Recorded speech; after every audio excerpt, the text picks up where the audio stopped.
Assalamualaikum warahmatullahi wabarakatuh. Alhamdulillah kita dapat berjumpa lagi pada mata kuliah Sistem Informasi Akuntansi dengan materi siklus pengeluaran, pembelian dan pengeluaran kas. Siklus pengeluaran adalah rangkaian kegiatan bisnis dan operasional pemrosesan data terkait yang berhubungan dengan pembelian serta pembayaran barang dan jasa. Tujuan utama dalam siklus pengeluaran adalah untuk meminimalkan biaya total, memperoleh dan memelihara persediaan, perlengkapan, dan berbagai layanan yang dibutuhkan organisasi untuk berfungsi. Guna mencapai tujuan tersebut, manajemen harus membuat keputusan-keputusan penting berikut ini. Di antaranya adalah berapakah tingkat optimal persediaan dan perlengkapan yang akan ditanggung, pemasok manakah yang memberikan kualitas dan layanan terbaik dengan harga terbaik, di manakah persediaan dan perlengkapan akan disimpan, bagaimana cara organisasi mengkonsolidasi pembelian di lintas unit untuk mendapatkan harga yang optimal, bagaimana teknologi informatika dapat digunakan untuk meningkatkan baik efisiensi maupun keakuratan fungsi logistik inbound, apakah tersedia cukup kas untuk memanfaatkan diskon yang diberikan oleh pemasok, dan bagaimana pembayaran ke vendor dapat dikelola untuk memaksimalkan arus kas. Ada 3 aktivitas bisnis dasar dalam siklus pengeluaran. Di antaranya adalah yang pertama memesan barang, perlengkapan dan jasa atau layanan. Yang kedua menerima dan menyimpan barang, perlengkapan dan jasa atau layanan. Dan yang ketiga adalah membayar barang, perlengkapan dan jasa atau layanan. Aktivitas utama pertama dalam siklus pengeluaran adalah memesan persediaan atau perlengkapan. Metode pengendalian persediaan tradisional ini sering disebut dengan kuantitas pesanan ekonomis atau EOQ, di mana dalam pendekatan ini didasarkan pada perhitungan jumlah optimal pesanan untuk meminimalkan jumlah biaya pemesanan, penggudangan, dan kekurangan persediaan. Ada beberapa metode pengendalian persediaan alternatif. Di antaranya adalah MRP atau Material Recruitment Planning dan JIT, Just in Time. MRV adalah pendekatan yang bertujuan untuk mengurangi tingkat persediaan yang dibutuhkan dengan cara menjadwalkan produksi, bukan memperkirakan kebutuhan. Sedangkan JIT adalah sebuah sistem yang berusaha untuk meminimalkan, jika bukan menghilangkan, baik biaya penggundangan maupun kekurangan persediaan. Perbedaan utama antara MRV dan JIT adalah sistem MRV menjadwalkan produksi untuk memenuhi perkiraan kebutuhan penjualan sehingga menghasilkan persediaan barang jadi. Sistem JIT menjadwalkan produksi untuk memenuhi permintaan pelanggan sehingga secara nyata meniadakan persediaan barang jadi. Dokumen-dokumen dan prosedur yang dibutuhkan dalam kegiatan yang pertama atau memesan barang, perlengkapan dan jasa atau layanan adalah permintaan pembelian. Nah, permintaan pembelian adalah sebuah dokumen yang mengidentifikasikan berikut ini. Di antaranya adalah peminta dan mengidentifikasi nomor barang, menspesifikasikan lokasi pengiriman dan tanggal dibutuhkan, deskripsi, jumlah barang, dan harga setiap barang yang diminta, dan dapat berisi pemasok yang dianjurkan. Keputusan penting dalam kegiatan memesan barang adalah harus menentukan pemasok atau vendor, di mana ada beberapa faktor yang harus dipertimbangkan untuk membuat keputusan tersebut. Di antaranya adalah harga, kualitas bahan baku, dapat diandalkan dalam melakukan pengiriman. Kemudian pesanan pembelian. Pesanan pembelian adalah sebuah dokumen atau formulir elektronis yang secara formal meminta pemasok untuk menjual dan mengirimkan produk yang disebutkan dengan harga yang telah ditentukan. Pesanan pembelian juga merupakan janji untuk membayar dan menjadi sebuah kontrak begitu pemasok menyetujuinya. Seringkali, beberapa pesanan pembelian dibuat untuk memenuhi satu permintaan pembelian.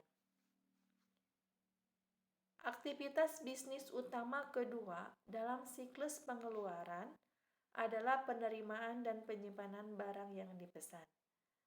Keputusan penting yang dibutuhkan adalah bagian penerimaan mempunyai dua tanggung jawab utama.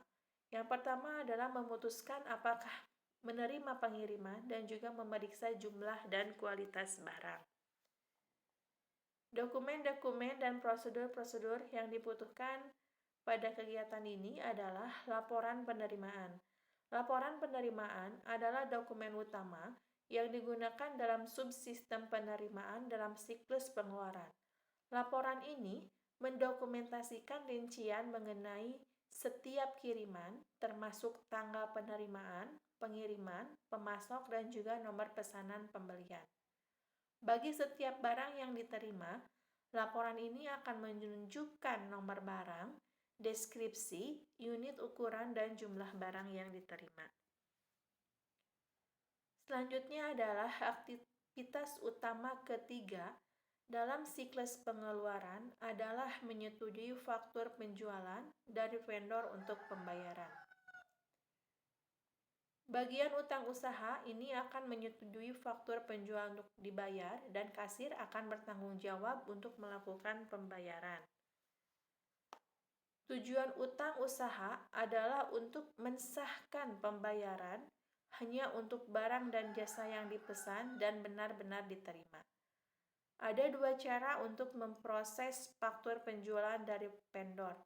Di antaranya adalah sistem tanpa voucher dan juga sistem voucher. Pemrosesan efisiensi dapat diperbaiki dengan yang pertama meminta para pemasok untuk memberikan faktur secara elektronis, baik melalui EDI atau melalui internet. Penghapusan faktur vendor atau pemasok, pendekatan tanpa faktur ini disebut dengan evaluated receipt statement atau ERS. Kemudian selanjutnya kasir. Nah, kasir ini akan menyetujui faktur. Gabungan dari faktur vendor dengan dokumen pendukungnya disebut dengan bundle voucher. Keputusan penting dalam proses pengeluaran kas adalah menetapkan apakah akan memanfaatkan diskon yang ditawarkan untuk pembayaran awal. Fungsi ketiga dari sistem informasi akuntansi adalah untuk menyediakan informasi yang berguna untuk pengambilan keputusan. Kegunaan dalam siklus pengeluaran berarti bahwa sistem informasi akuntansi ini harus memberikan informasi operasional yang dibutuhkan untuk melakukan fungsi-fungsi berikut ini. Di antaranya adalah menetapkan kapan dan seberapa banyak tambahan persediaan yang akan dipesan, memilih pemasok yang tepat untuk pesanan, memverifikasi akurasi faktur dari vendor, memutuskan apakah diskon pembelian harus dimanfaatkan, mengawasi kebutuhan arus kas untuk membayar kewajiban yang belum diselesaikan.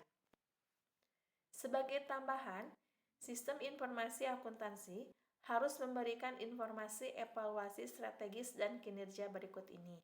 Di antaranya adalah efisiensi dan efektivitas bagian pembelian, analisis kinerja pemasok, seperti pengiriman tepat waktu dan kualitas, waktu yang digunakan untuk memindahkan barang dari area penerimaan ke produksi, dan juga persentase diskon pembelian yang dimanfaatkan.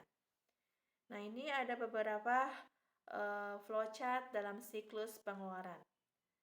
Di slide ini menggambarkan aktivitas utama pertama dalam siklus pengeluaran, yaitu memesan barang. Berbagai departemen ini akan melakukan permintaan barang yang dibeli melalui pesanan barang. Nah, ini dapat dilihat nanti antara permintaan barang dan pesanan barang ini harus dilakukan pengendalian persediaan. Flowchart yang kedua ini adalah menggambarkan dari aktivitas kedua, yaitu dalam siklus pengeluaran, yaitu penerimaan dan penyimpanan barang yang dipesan. Alurnya dapat dilihat dalam slide berikut ini.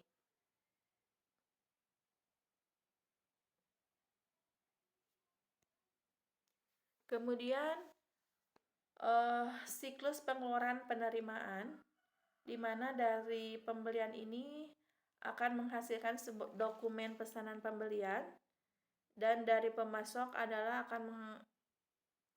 akan diterima slip pengepakan, di mana dari pembelian dan dari pemasok ini akan dibandingkan, akan diverifikasi pesanan barang dan juga akan diperiksa. Nah, kemudian ini juga dalam siklus pengeluaran hutang dagang, ya, dapat digambarkan pada slide berikut ini.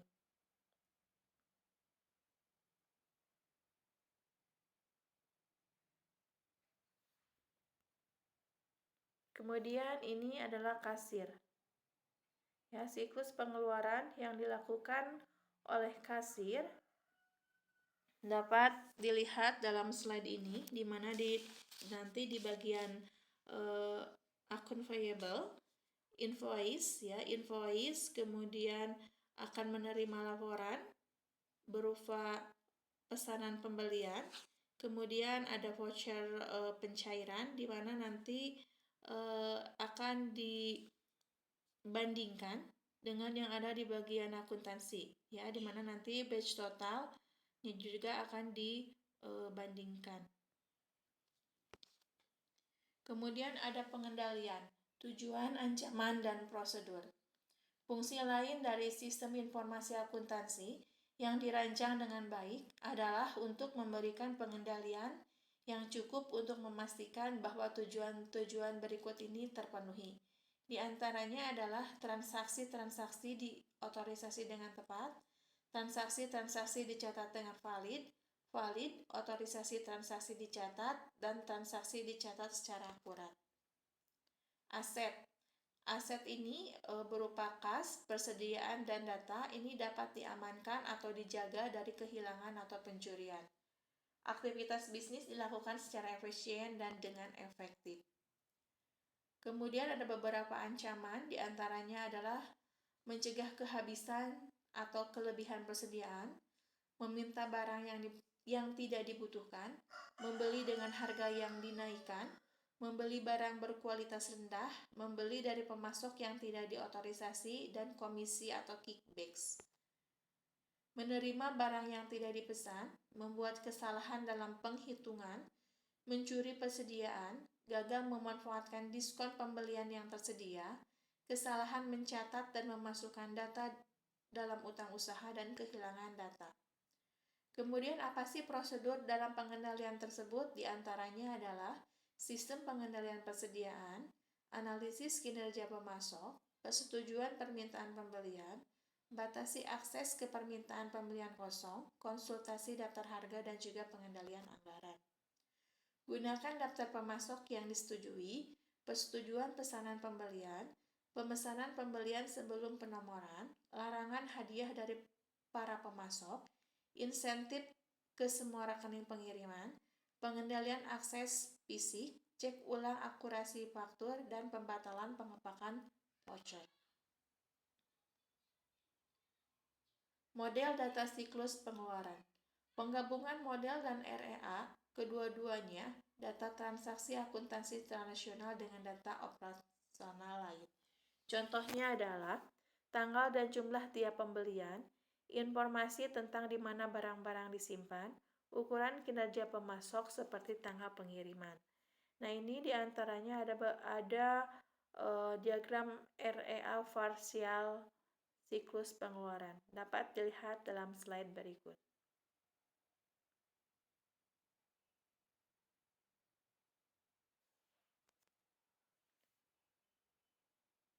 Model diagram REA, hubungan antara kegiatan barang yang diminta dan pemesanan barang dimodelkan sebagai hubungan banyak ke satu.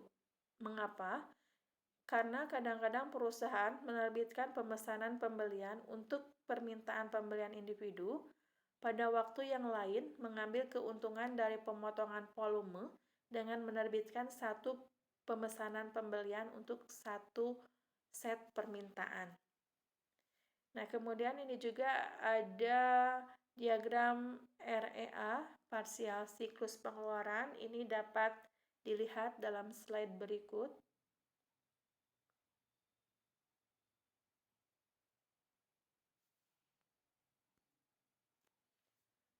Mengapa ada hubungan banyak ke banyak antara kegiatan pemesanan barang dan penerimaan barang?